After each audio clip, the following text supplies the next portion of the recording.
Y'all gotta excuse my very hoarse voice. It's really bad. World's first and only dark-skinned activist, Rashida Strober. Darkskinactivist.com. Once again, darkskinactivist.com. Make sure you guys like the video. Make sure you guys share the video. Y'all know I always come to y'all with what is on my heart and my mind and my soul. Hey, AC Walker first, number one. All right, y'all. Y'all gotta excuse how I'm dressed. I work out, so sometimes I come on here dressed and I'm working, like working, but sometimes I'm like in my workout attire. I may have just ran, or may have just whatever worked out, and then that's why I'm dressed like this. But anyway, excuse my voice is very, very hoarse today. That's why I kind of didn't want to make a video, but I was just thinking about how, unfortunately, a lot of our black men don't help like super pitch black dark skinned women get to the top.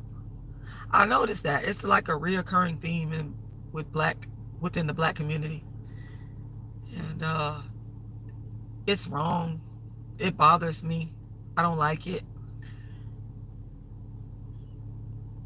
One of the things that spurred this thought to come into the dark-skinned activist head, world's first and only dark-skinned activist, is only one.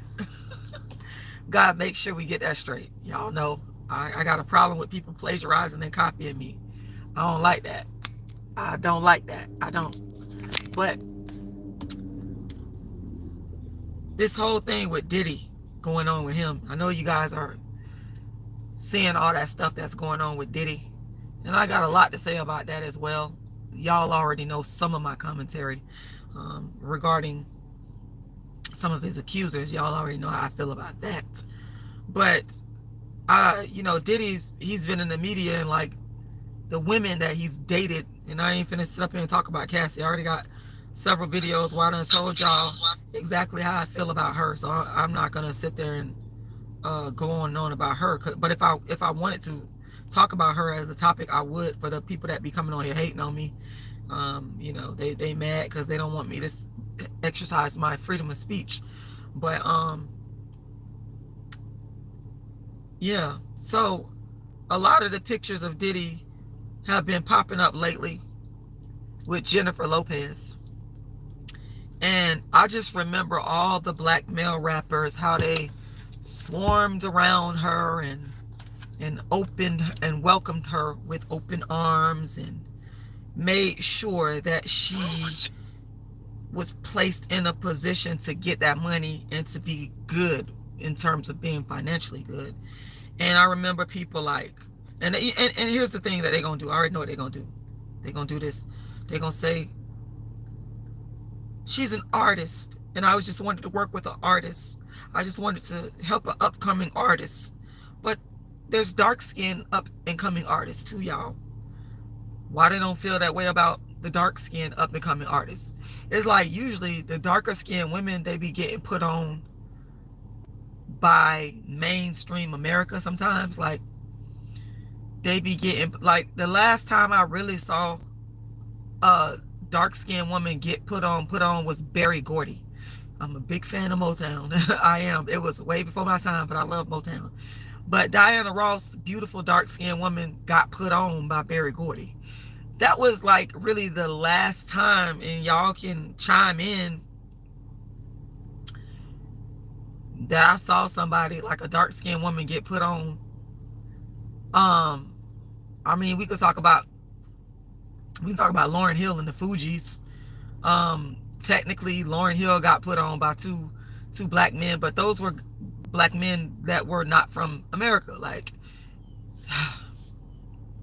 it's always, to me, in my opinion, when I see the black men out in Hollywood and in the entertainment industry, it's like they're always making sure that non-dark-skinned women are good, but the dark-skinned women, we have to like pave our own way, and we have to fend for ourselves.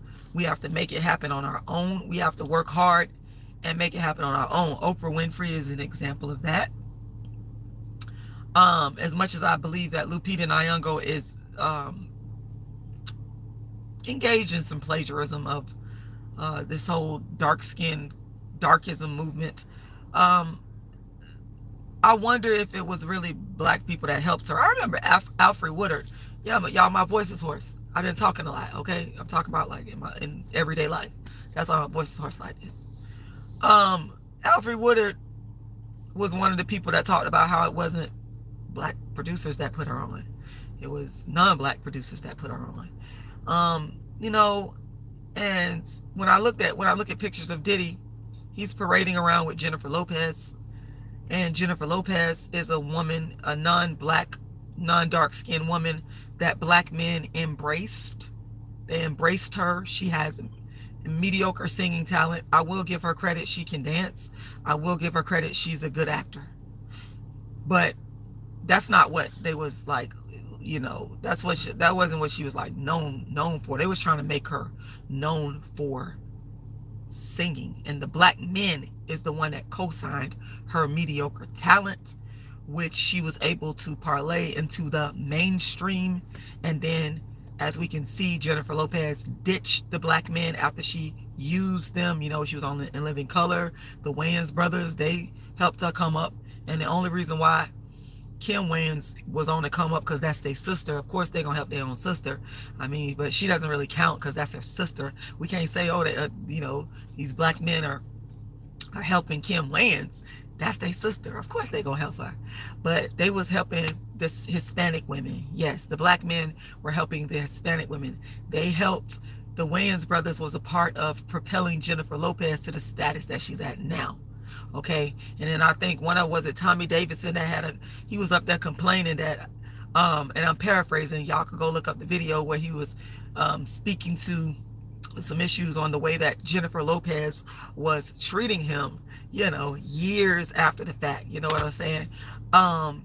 You know, it was black men. If you ask me, I could argue that it was black men. She may say that ain't so, but from what I saw, it was the black men that helped to propel her in her career, you know, with the black rappers co-signing, people like LL Cool J.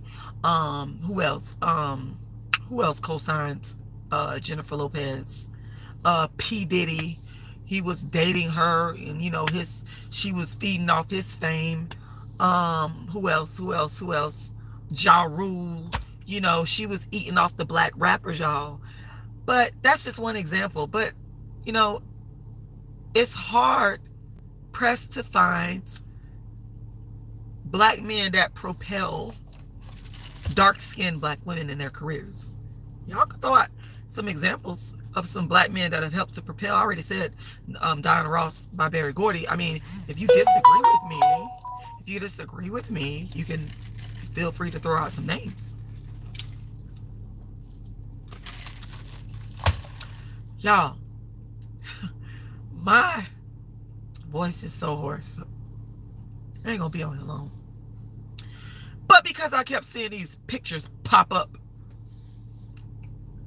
of Jennifer Lopez and P. Diddy, it just reminded me of how black male rappers and black entertainers will promote and propel non-dark-skinned women before they will promote and propel and put in position.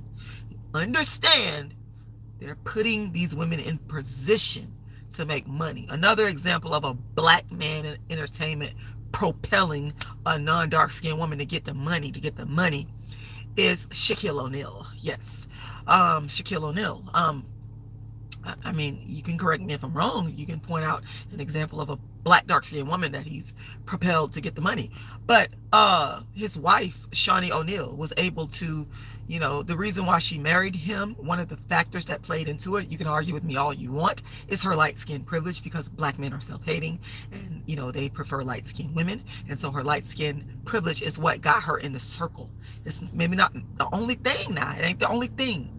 I'm not saying she ain't no good woman with good characteristics. She might be the best, nicest woman in the world. But I do know it's some dark-skinned women that got great characteristics and qualities. But because they too black with that nappy hair, they're not going to get into those circles of those wealthy athletes. They like their women light skin. So by virtue of Shaquille O'Neal getting into a relationship with Shawnee O'Neal, who is light skinned, that put her in a position to, get involved in money-making ventures like basketball wives.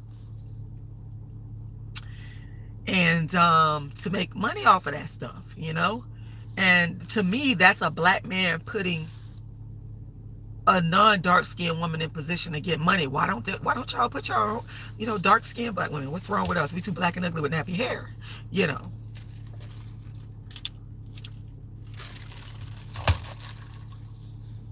Seems to me. AC Walker mentioned Lil Wayne. Well, I don't think that Lil Wayne, that's a good point, AC Walker. I mean, Toya, his first wife, because they was married. I'm not going to call her baby mama. I ain't calling no woman that was married to a man and had their baby in wedlock. I'm not calling them a baby mama. I had to correct this dark-skinned chick that she knows my child's father, and she saw my child with me, and she was like, oh, you such and such baby mama. I was like so offended, y'all. I corrected her. I'm not rude. I know y'all want to lie on me and say I'm rude, but I'm actually not. I corrected her in a nice fashion that no, I'm not his baby mother. I'm his ex-wife. We were married, and my daughter was conceived in marriage. So, I mean, I'm not going to call Toya a baby mama because she was not a baby mama, his first wife. But what I want to say about that, because AC Walker, you brought up a good point. I don't think Lil Wayne knew at the time that he was going to be wealthy and famous. I mean, see, that's the thing. When they think that they don't, they need some help and they're in the hood, dark-skinned women are all good. Ooh, that's good. When they need some help and they're in the hood, dark-skinned women are all good. Yo! Don't be trying to steal my phrases, because that's what people have been doing to me. You're not the dark-skinned activist. It's only one dark-skinned activist. I said when they need help and they're in the hood, dark-skinned women are all good. When they need help and in the hood, dark-skinned women are all good. Say it with me, y'all. When they need help and they're in the hood, dark-skinned women are all good. When they need help and they're in the hood, dark-skinned women are all good. When they need help and they in the hood, dark-skinned women are all good.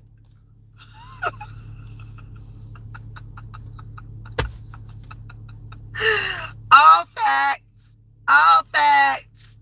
All facts. It's the truth. When they need help and in the hood, dark-skinned women are all good. When they need help, that's going to be the title of my next slide. When they need help and in the hood, dark-skinned women are all good. When they need some chicken wings and a roof over their head.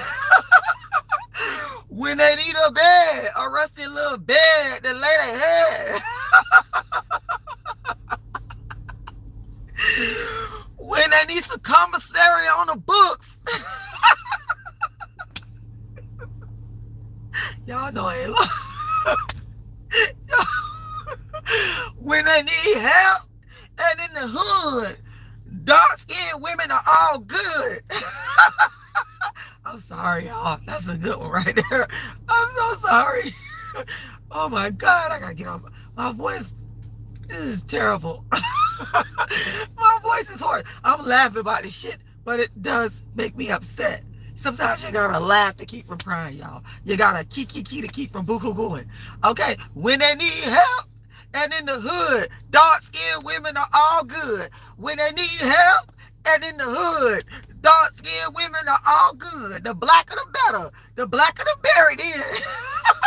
They be on that blacker the berry in that hood stuff. Okay, let me stop. But y'all know that I am not lying. It's messed up. It's messed up, y'all. I don't drink whiskey, Jetson. You said lemon drops and a little whiskey. Clear that right up. I don't drink. I don't drink alcohol.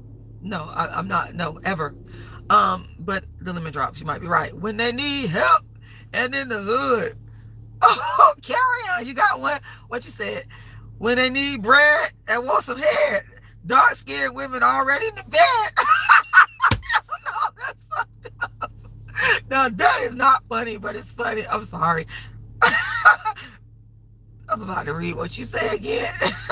King Duke say, I like to see you happy. Thank you, King Duke. Shout out to you. Hey, something else, and everybody that's watching, carry on. I gotta read. Okay, I don't plagiarize people. Carry on. I'm not gonna steal. That's a good one. What you got? Don't be stealing mine. I ain't gonna steal yours. I'm giving you credit for that. Carry on. You said when they need bread and want some head, dark-skinned women already in the bed. That's yours. Mine is when they need help and in the hood, dark-skinned women are all good. When they need a plate and some Section 8. Okay, let me stop. Okay.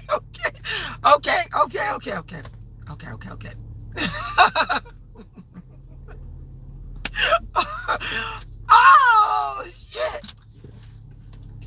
I am K says, Madam Angela Bassett is dark skinned. Yeah. 008 Chad says, your teeth are perfect, G. Oh, you think so? Thank you. I appreciate that. I try. Elijah said, I'm coming on your glasses and your lips. What? Jet said, if they got a top plate, they in section. Oh my God, y'all need to stop. But no, y'all know I can't make this stuff up. Hey, Rebecca. Hey, everybody that's watching. Carrie Ann said we gotta get Nelly to put a beat to that and make it a B-side country grammar. Hey, you know what? I can't tell y'all how many people that told me to go in the studio and record. I got that little theme song that I made up when people started copying me. You ain't been talking about dark skin. You ain't been talking about dark skin. Everybody, people was actually singing this song to me. I'm like, what the hell? I might actually go in the studio and do that shit for real. But I do like that when they need help and in the hood, dark skinned women are all good. Because it's the truth. I done seen this more times than I can count. When y'all need help, let me tell y'all something. Them so-called hood rats, that got their Section 8, that got their low-income housing, and I'm not looking down on nobody. I am not, because I myself utilize Section 8. So don't get it twisted. I'm an egalitarian at heart. I believe that everybody have a human right to have a place to live. Okay? Congratulations, Rebecca. I believe that. And back when I was in college and I needed help, I got my master's degree. At the time, I was on Section 8, but I got off. That's when I graduated. Everybody said I was crazy. They said, you're crazy, Rashida. I said, I'm not. I got a degree. What the hell do I need it now for? You know, it's ran its course. But I said that to let y'all know I don't look down, because I believe that disabled people and elderly people, they need to be on Section 8. Nah, they need to have a place to live. I'm a housing advocate, big time. I don't want to see nobody homeless at all, okay? But I didn't need the Section 8. I used it. Hey, Willa Shania, thank you, AC Walker and Jedison. Oh my God, Stephen. I used it. I didn't need to take up space. Somebody else could use it. And that's why I got off of it and gave it to someone else. I didn't want to take advantage of it. And I didn't want to become dependent on it. When I'm able-bodied, I'm smart, I'm intelligent, I can work. That's my philosophy. But I wanted to help other people. So I'm not saying that I think that Section 8 and low-income housing should be there for people that are elderly, that are disabled, that have mental illness, and that cannot. I definitely am an advocate. That's the one thing about me. I'm an advocate. I don't want nobody to be homeless at all. That bothers me, and it makes me sad, and it makes me depressed, and I feel bad about it.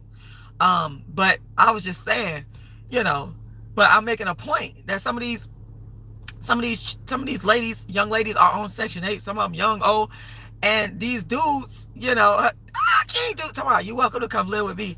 Oh, King Dude, let me tell you something, King Dude. King Dude, thank you for saying I'm not crazy, AC Walker. I don't know if I could live with you because I'm kind of like neurotic. I gotta have things a certain kind. See, y'all making me veer off into other topics. I gotta have things a certain kind of way. Like, I don't like it when people walk in the house with shoes on. I'm always like sanitizing my floors. I don't like dirty dishes to be left, not even just like one dish. I don't like it to be left in a sink. I like a very clean bathroom. I don't like papers and stuff thrown around. I need everything neat and orderly. I like for it to be really quiet. I don't watch TV. Like, I don't know if you could handle living with me. I like everything orderly. The food in my refrigerator got to be orderly. The food in the freezer got to be orderly. If you leave, like, let's say you go out to eat and you have like a carton of food left over, I want that to be gone like in a day. I don't know if you can handle living with me. I can't even fucking handle living with me. I don't know if that's such a good idea. It's crazy as hell. And my bathroom, like I said, I'm OCD. You're right. I am Case. I am like OCD about the bathroom. I need the bathroom to be fucking clean. I fucking literally clean my bathroom probably about 4 or 5 times a week. Bleach, Comet, all that antibacterial stuff. I keep about 10 bottles of goddamn antibacterial spray in my house at one time, all over the place. I never, even though my floors are clean, you will never catch me walking on the floor barefoot. I don't fucking know if I can live with you. I don't know. I'm just gonna be honest. I don't know if I can live with many people. It's fucking crazy. And it's because of how I grew up. I need some counseling on this shit, for real. It's how I grew up. My mom, we was in poverty. And I grew up with a lot of people in the house. And I noticed things. I noticed the fine detail of stuff. So if I see like some nasty looking, crackish looking stuff on the floor or on the baseboards or some shit, that's gonna bother me. It's insane. I just paid somebody to come over and repaint my baseboards because I wanted them to look pristine and white and clean looking. It's insane, y'all. I don't think you. My mom, she had me by the bathroom, and to me, we had about 7 people in the house. The bathroom smelled, and it bothered me because maybe it was in my head. I just felt like we could never get it clean enough. And while my mother and my brothers, they didn't notice the fine details of the bathroom. I always would look at it and go, I don't like, the caulking. I like the caulking to be white. I don't like to see no brown spots. Even as a little girl, I was like this. It was fucking crazy. So as an adult, I always made up in my mind. I said, I gotta have a very clean bathroom. I have to.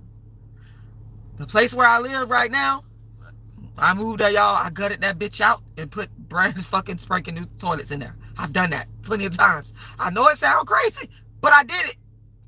So, King, while I thank you, I don't know if you will be able to handle living with me. It's crazy. I could be like fucking very neurotic. I'm not gonna tell you no lie. It's crazy shit. I'm getting exhausted talking about this shit. I can't have clothes piled up for long because I grew up like that. Me and my older brother, we talked about this before. My mom just didn't give a fuck. She had all these kids and all these clothes and they would pile up. I literally cannot have a lot of laundry. That shit drives me crazy. I need stuff folded very nice and neat. I need if you look at my drawers, they're all nice and neat. I got everything nice and neat. And I don't like a lot of stuff. That's another thing. I wouldn't give a fuck if I was a millionaire. I still have a minimalist. I don't like a lot of stuff. I don't like a lot of food in the fridge. I love you going on and on and on, y'all. Whew, Lord have mercy.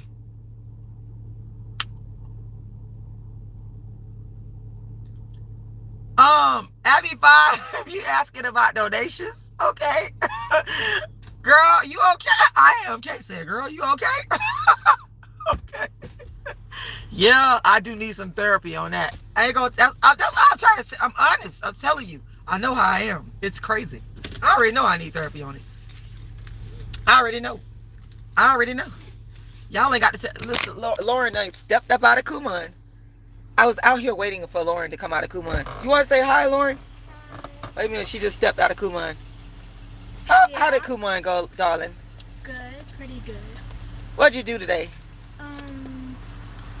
Well, they gave me yesterday's and today's work. Okay. And then they also gave me for homework, they gave me Wednesday's work. Okay. So how many packets do you have? 1, as of right now. But on Thursday I'm gonna get more. Okay. You look like you had a pleasant time in there today. Sometimes you have good days in there, and sometimes. How long you been in Kumon, Lauren? When did you sign me up for Kumon? I was like 3. Yes, ma'am. Kumon, what is Kumon? Tell them what Kumon 4 is. years. Tell them what Kumon is. 3? That's 9 years. Right. Can you tell them what Kumon is? Kumon is a math and reading center. And where they teach you, they go from grades like preschool all the way to 12th grade. And there was this girl, and she finished her reading, like all of her reading. Has Kumon helped you with your math? What do you get in math? What kind of grades you get in math? I get A's. Most of the time I get A's. And B's. Yeah. Yeah, but I think I've only gotten an A in math or like a B+. Okay. Yeah. Well, I'm proud of you. Well, Lauren is in the building, and she just stepped out of Kumon, and that's why we're here. So, anyway, darling, yep. I'm thirsty. You thirsty? There goes something to drink right there. Okay.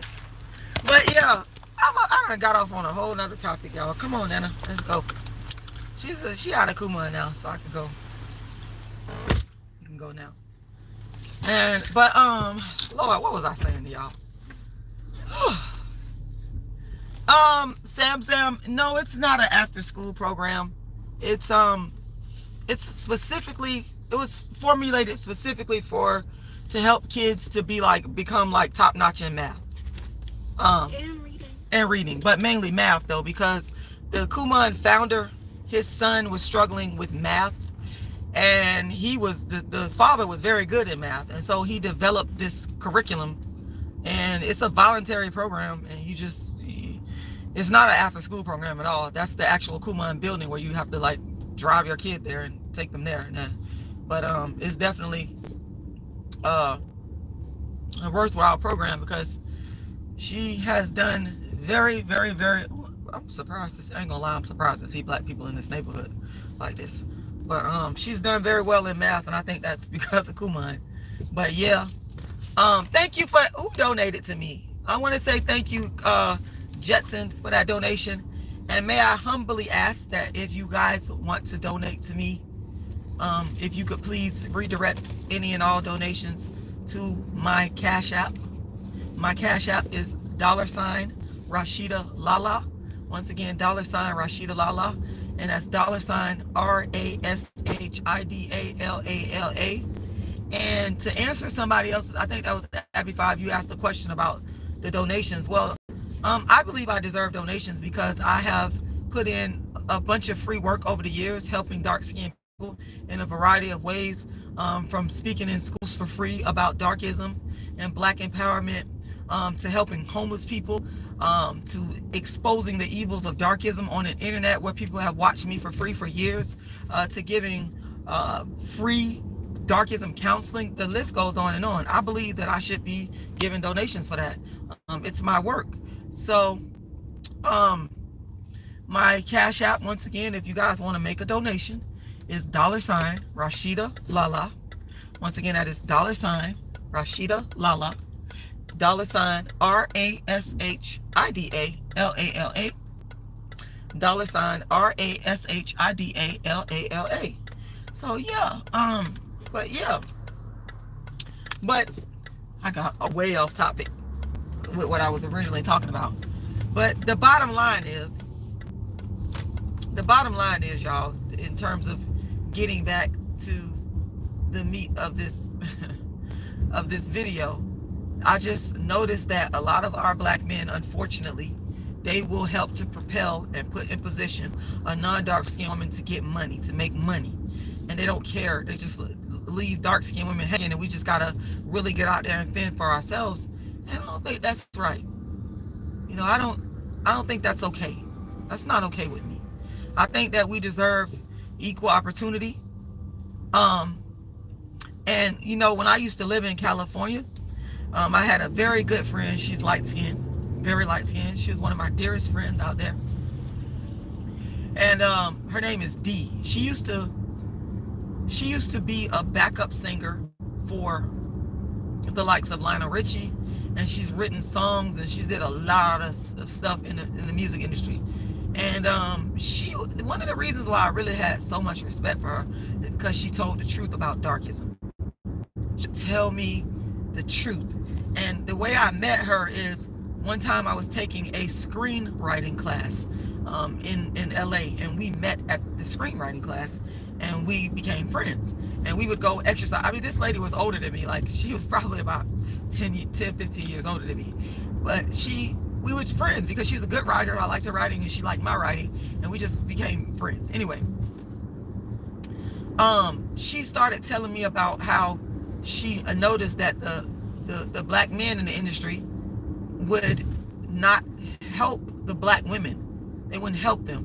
And how, you know, you would go to parties, their parties, and really, King Duke, you need to come on here and talk about that a little bit. That's very interesting. I love it. Good evening, let's talk about it. She would talk about how she would go to some parties, and when you go to the parties, I heard some other black women say this too, that when they go to the party, hey, Silas the Butcher, they would see the black men there that looked fully black, but they would be there with their non-black children and their non-black wives, and you know, they were making sure that these people were good. Or this is what she told me, y'all. This is what she told me out of her own mouth. All right. Thank you, the wallet socket, for that. You said, guys, please donate to this woman. She struggles so hard. I do. Thank you for that. God, I need some donations. I'm so happy you encouraging people to donate to me, because I struggle so hard. Thank you. Thank you.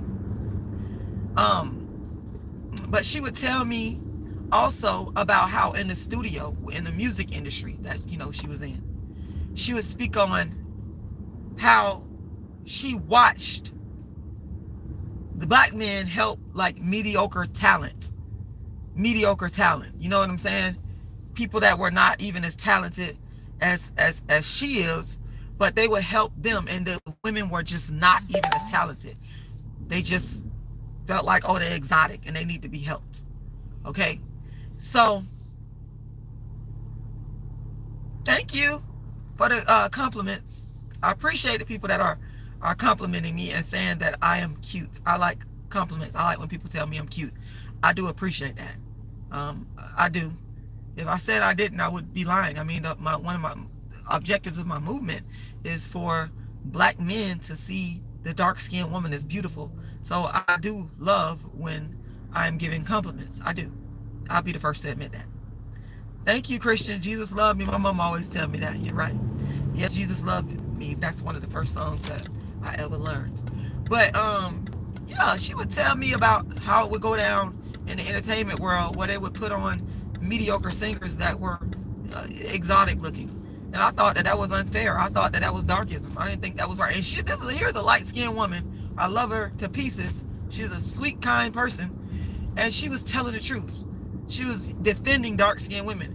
And that's one of the reasons why I really respected her, because just because she was light-skinned, she did not sit there and try to bask in privilege. That woman would tell the truth about what was really going on. And I always remember, we kept in touch for a while, and then I didn't hear from her. I haven't heard from her in a while. She used to call me, and she would send, like, you know, pictures of herself and stuff, and update me how she was doing. But I haven't heard from her. She was a great woman. She really was a nice person. And what I loved about her is she would tell the truth. That's why when people be sitting up here saying, oh, you don't like light-skinned people, they be lying on me. Hey, Carl Harris, you said you love dark-skinned women. I'm glad to hear that. I'm happy to hear that. They be lying on me because I have a best light-skinned friend. I already done told y'all about Shamina. I'm going to get Shamina on here. I'm going to go find Shamina, and I'm going to get Shamina on here. And y'all going to see her.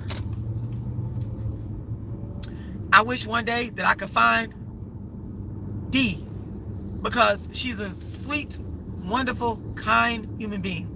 And she told the truth about darkism. And she did not let nobody stop her from telling the truth about it. And I loved her for that. But yeah. But those are some examples. And so, you know, while I'll sit up here and look at Diddy, and I'm looking like, man, it's you know, there are stories about how the bad boy artist was treated, but it seemed like the one that he really helped put on is Mary J. Blige. Now, he did help to put Mary J. Blige, and I can't figure that one out though. Like, what was it about? Well, I think, see, with dark-skinned women, we gotta make sure we come with something extra. We gotta have something special, and I think that P. Diddy knew that if he didn't sign and help Mary J. Blige, that Mary J. Blige was so good and so unique, somebody else was gonna put her on and make a lot of money off her. So, you know, dark-skinned women have to really have something about them in order for the black man to say, let me, like, the dark-skinned woman gotta really be talented. The non-dark-skinned women, yeah, she can be talented, or she can be mediocre. But the dark-skinned woman got to be talented for real. I mean, she got to for real bring it. And I think I'm answering my own question. Well, why did he help Mary J? Because Mary J. Blige really had something special. And she can really sing. And she's really unique. You know, I better help this one right here for real. You know, maybe don't usually, but Mary J. Blige, he gonna make some money off of her. So I think that's a part of what it was. So, but that's all I had to say, y'all. I said what I had to say. I'm always so grateful when you guys come on here and hear me out and listen to what I have to say. And I'm always so humbled. No matter what y'all want to sit up here and say about me, I am grateful and appreciative to have an audience of people that are willing to listen to what I have to say. Because somebody said, oh, this lady, donate to her. She be on here struggling. Okay. Well, I did struggle for a long time to get people to listen to me and hear me. So you're right. I don't just struggle monetarily, but just to be heard as a black dark-skinned woman. I struggled for a long time. So I am extremely grateful. Sorry about the sun, y'all. When y'all come on here and listen to what I have to say and hear my thoughts and hear my feelings, and as I express my emotions and I give it to y'all unfiltered. It's real. So, okay, well, you can call me whatever you want, Franco. That's you're making a mockery of people with mental illness, and I'm not gonna sit here and make a mockery of people with mental illness. I'm not gonna do that. So I don't think that's funny or cute. Your comment, you know, you're mocking people that can't help. Do you realize that some people can't help that they got schizophrenia?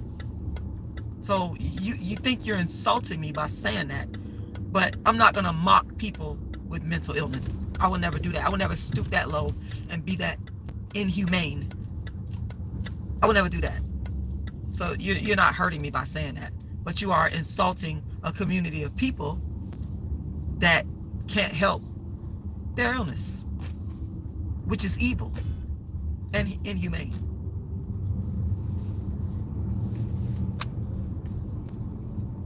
And I've never been diagnosed with schizophrenia, but if I was, so what?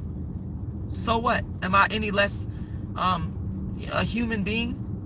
That doesn't make any sense. That don't make no sense. He's sitting up here insulting people with schizophrenia. So what the hell is wrong with these people? I don't understand that. I don't understand. You get off your high horse. You're the one on here insulting people with mental illness. So you are the one that needs to get off your high horse. Do you think you're better than a schizophrenic person? Apparently you do. Apparently you think you're better than a person with mental illness. You're not better than a person with mental illness. You ain't no better. You ain't no better.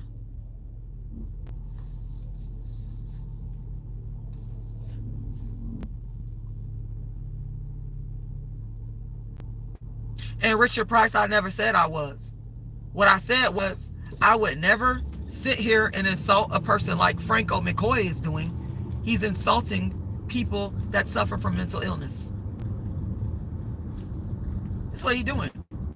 Talking about some watching me is like watching schizophrenic YouTube. You are insulting people with mental illness. You throwing shit.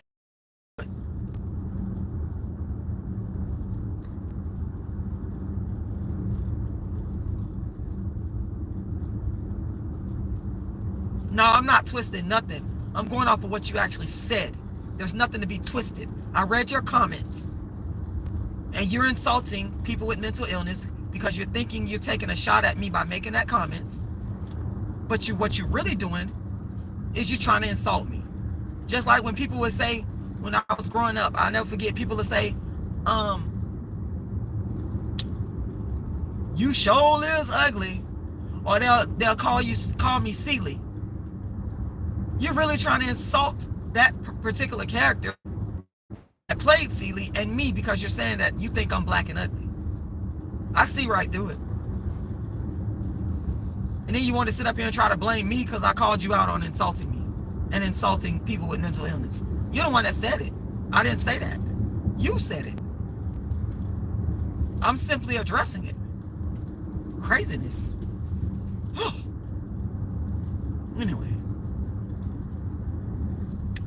Anyway.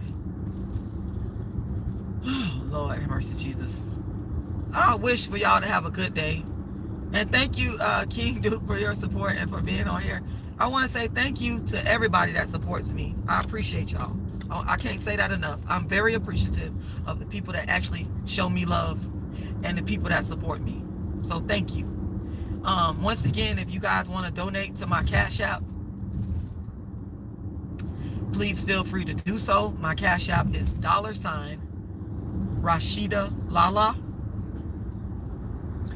$RASHIDA'Lala. And that's $RASHIDA'LALA.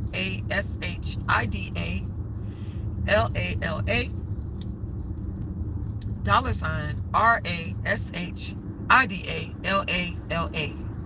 My Cash App is in the description to this live. And my Cash App is in the chat and it's pinned. And I want to thank y'all for watching. And I want to thank everybody who supports me. And I want to thank everybody that have donated to me. And I appreciate y'all. And for those of y'all that believe in prayer, keep me in y'all prayers. Because I need prayer. I need a lot of prayer. Keep me in y'all prayers. Keep me in y'all prayers. Keep me in y'all prayers.